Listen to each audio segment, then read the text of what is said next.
Good day to all. I am Dr.B.Deepa, Associate Professor and Head, Department of Botany of the Standard 5 Roads Rajaratnam College for Women, Sivagasi. Today I am going to discuss about the phenomena called epistasis, a part of genetics. So, if you look into the genetics, the characters are determined by genes. So, in a diploid organism, the inheritance is passed because of the genes or whatever may be the organism.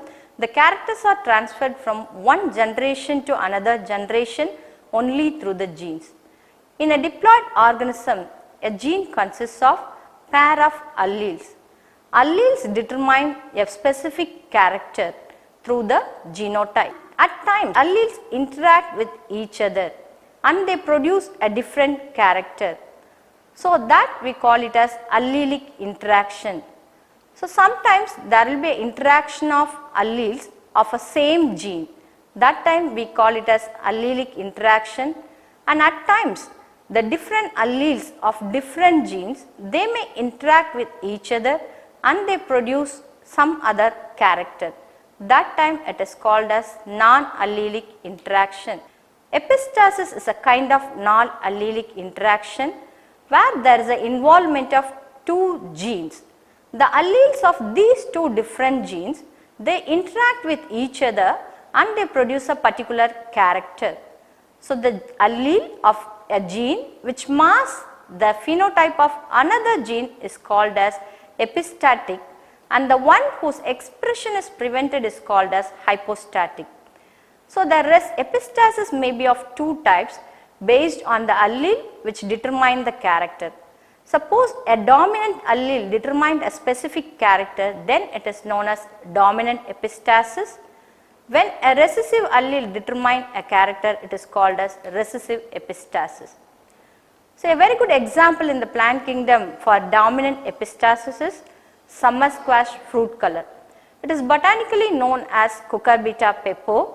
So, in Cucurbita pepo, a first gene is represented by the letter capital W, which produce white fruit color, and the another gene is represented by the letter capital Y, which produces yellow fruit color.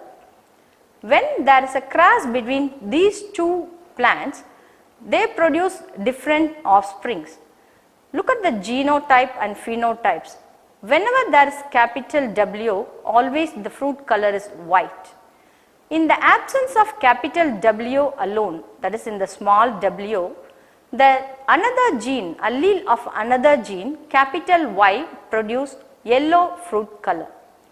So, in the absence of all the dominant alleles, that is small w, small y and small y, the fruit color becomes green. So, look at the cross. Here we have taken two parents which produce different fruit color. One is white, another one is yellow. So, when a cross is made between these two parents, in the F2 generation we can get three type of phenotypes.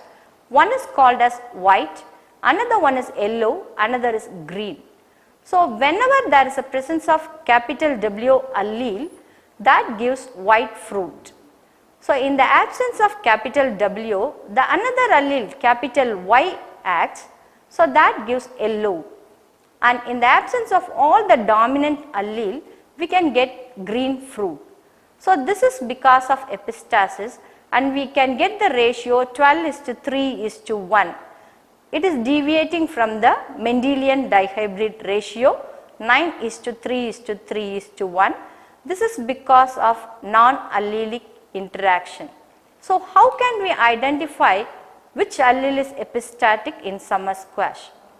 So, the dominant allele capital W is epistatic, and how we can identify it as epistatic? Because whenever, every time there is a presence of dominant allele, that produce white fruit irrespective of the other fruits. So, this is because of dominant epistasis. Thanks for watching. So, I hope that you all very clear in the epistasis, dominant epistasis. Again we meet in the another class with another chapter. Thank you for watching.